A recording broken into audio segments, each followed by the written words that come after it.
This video is an overview of the second of four epochs in human communication.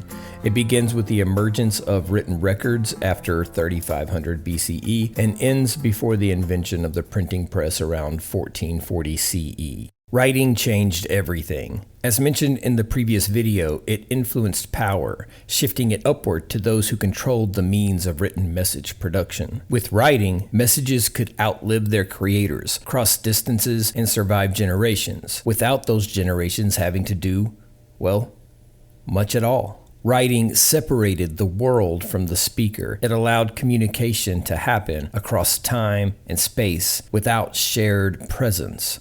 In the book Empire and Communications, Canadian theorist Harold Innis described this as a shift from oral to written control of knowledge. Oral communication bound communities together in time, stories shared face to face. But writing created space-binding power. Empires could govern distant provinces because the king's orders could travel as clay tablets or scrolls. In Orality and Literacy, Walter Ong examined how literacy reorganized human consciousness. When ideas could be revisited and edited, thought became more abstract and analytical. Written argument allowed reasoning to unfold in linear order on a page, and memory no longer required communal repetition. Communication scholars still draw from these insights. The technology of communication shapes the way humans think. This marked a profound paradigm shift in what it meant to be human. Communication stopped being bound to presence, memory, and preservation. Messages became external, durable, unchangeable things that would remain available and accessible even if nobody actively shared or cared for them. Thoughts, opinions, records, beliefs, and accounts of events that might otherwise have vanished could be rediscovered and regain cultural significance generations later. So what were the first marks? Around 3400 BCE in Mesopotamia, the Sumerians developed cuneiform, a type of written language where they pressed wedge-shaped marks into wet clay with reed styluses. These were permanent records of exchange that kept track of grain shipments and taxes. As simple as it seems, consider how profound an experience it must have been to replace the persistent need to remember things like this with a tangible piece of human memory that could be extracted, stored, and verified. Archaeologists have found tens of thousands of these tablets at sites in the Middle East. Together, they speak to how written communication became a tool of governance and hierarchy. Writing gave power to those who could keep records, creating new social classes of scribes and administrators, the educated class who understood these cryptid markings and could use them to direct society, culture, and spheres of power. A few centuries later in Egypt, writing emerged in a more pictorial form. Hieroglyphics combined recognizable images with abstract phonetic signs. Carved and painted across temple walls and tombs, they connected written words with divine permanence. Hieroglyphs were often arranged in neat vertical columns or horizontal rows, a series of images of gods, animals, and humanoid figures. Unlike the wedged markings of the Sumerians, Egyptian hieroglyphs weren't meant only for the living. They were messages to the divine and to eternity. Pyramid texts, for example, were considered to be magical messages inside the tombs of pharaohs to guide the king's soul safely through to the afterlife. For them, the materials used and the organization of such imagery gave written language sacred power and permanence. In China, the earliest known writing were oracle bone scripts.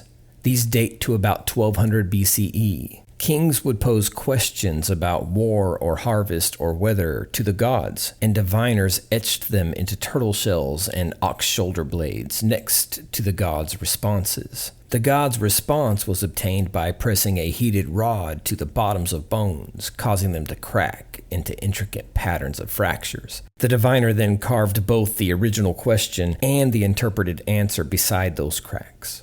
That the same signs later evolved into Chinese characters is an interesting example of how sacred inscription often became everyday language.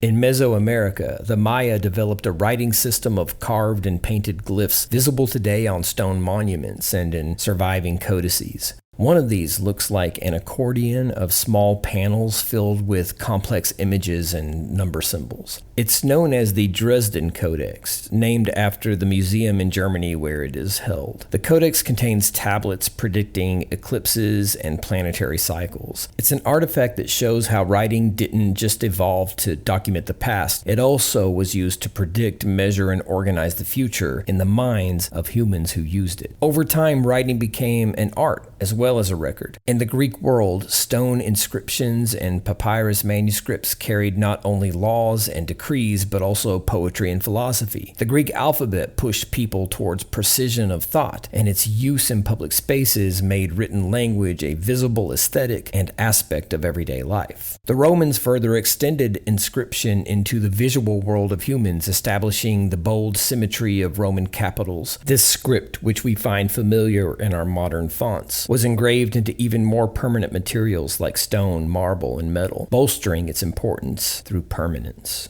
The library at Alexandria, found by Ptolemy I and II in Egypt near the end of the Greek era, was a bold endeavor made possible by the ongoing normalization and necessitation of written language. Librarians there gathered and translated texts from across the known world. Now, not only did thought and memory exist outside the human mind, but was being collected from multiple cultures and societies, organized and stored in scrolls on shelves. Libraries became the physical containers of collective and selective memory. They also became sites of disaster, as well as political and religious targets. From accidental fires started by Julius Caesar himself to intentional knowledge purges at the hands of both Christian and Islamic religious forces, untold hundreds of thousands of scrolls were destroyed at Alexandria over time. These are reminders that knowledge remains both fragile and dangerous, regardless of how it's preserved. When the Roman Empire collapsed in the 5th century CE, much of its infrastructure, including its influence over communication, fell with it. Yet writing itself survived. In Europe, monasteries became the guardians of literacy. Monks copied texts by hand, preserving both religious communication and, to a lesser degree, some philosophy. Writing shifted from public display to sacred preservation. Books became sacred objects, and literacy was largely controlled by religious leaders. Women and poor people were excluded from endeavors of knowledge production and interpretation, and those who dared to translate Latin into common languages were often persecuted for it. In the Middle East, written language continued to evolve. The introduction of paper from China in the 8th century and the translation of Greek works into Arabic at Baghdad's House of Wisdom created an intellectual hub and network. Scholars exchanged letters, compiled encyclopedias, and advanced science and philosophy through writing. These traditions, later translated back into Latin, helped rekindle learning in medieval Europe. By the 14th and 15th centuries, universities, royal courts, and cities began to rely again on written records and correspondence. Vernacular languages like Italian, French, and English developed into written language, reconnecting text with oration. By the end of this epoch, paper, ink, and literacy had set the foundation for a new revolution in communication,